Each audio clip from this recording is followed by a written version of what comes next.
There's concern that America is falling behind in the field of high technology, that Japan outproduces the United States in more and more technological products, all of us have heard. Well, it seems that Japan outproduces the United States in trained people as well, graduating twice as many engineers as does the United States.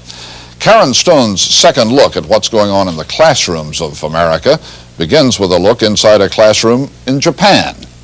等号をつける一番下、8番の一番下は一本棒です。二本棒でなくて、よく一本棒。 By the time these young Japanese students are graduated from high school, they will have completed 12 years of math, 12 years of science, and 6 years of a foreign language, usually English. Forerunner. Forerunners. Outrage. Astronomical. Outrage. Students in Japan and in other industrialized nations face far stiffer standards than most American students. But there's at least one school in the United States that is showing what Americans can do.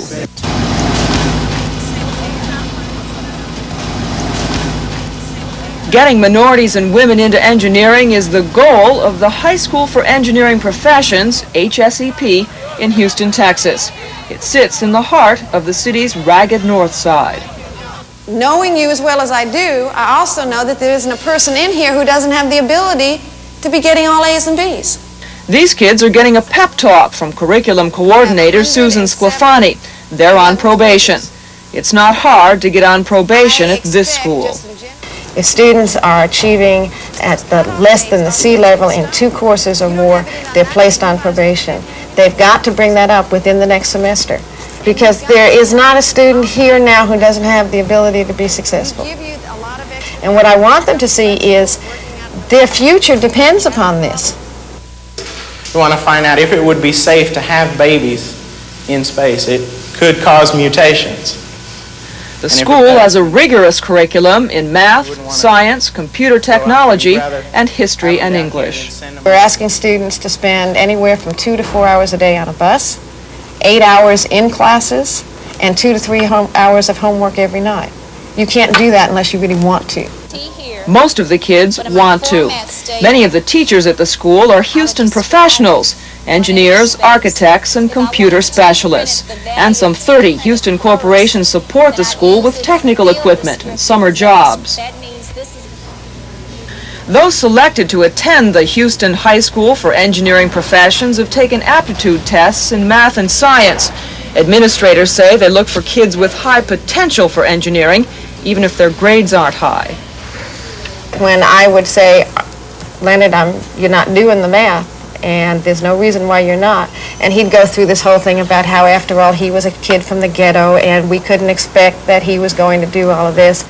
Leonard Johnson is one of the school's first graduates. He's now a third-year student at Massachusetts Institute of Technology, working on a PhD in nuclear engineering. Yeah, prepare me just for the whole concept of trying to be a success in what you do rather than just doing what you do and being good at it.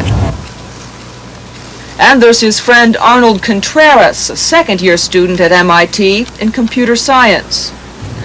Before I enrolled in the High School for Engineering Professions, my exposure to engineering and computer science was nil.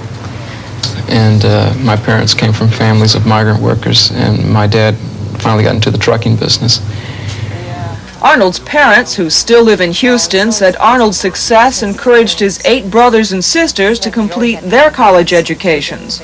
No education is going to have a hard way to go. I didn't have no education, so I know. We're going to look at the calculations necessary for stepping up and stepping down voltage in a transformer. This is a slide tape presentation. The trouble is, there are few schools in the United States that offer technological training as thorough as that at HSEP. And what's worse, only 1 in 7 American high school students takes even basic physics. I don't think it's going to work. No. Purple, I think we have to go back to the drawing board. Yes. Susan Sclafani says the Houston High School for Engineering Professions doesn't have to be unique.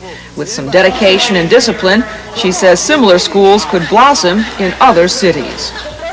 And the standards are what make the program work in the end. Because having the high standards makes the kids work to meet them. And that's the major difference between what they've done before and what they're doing here. No one ever had a high enough standard for them, so they never developed themselves to their fullest potential. All right.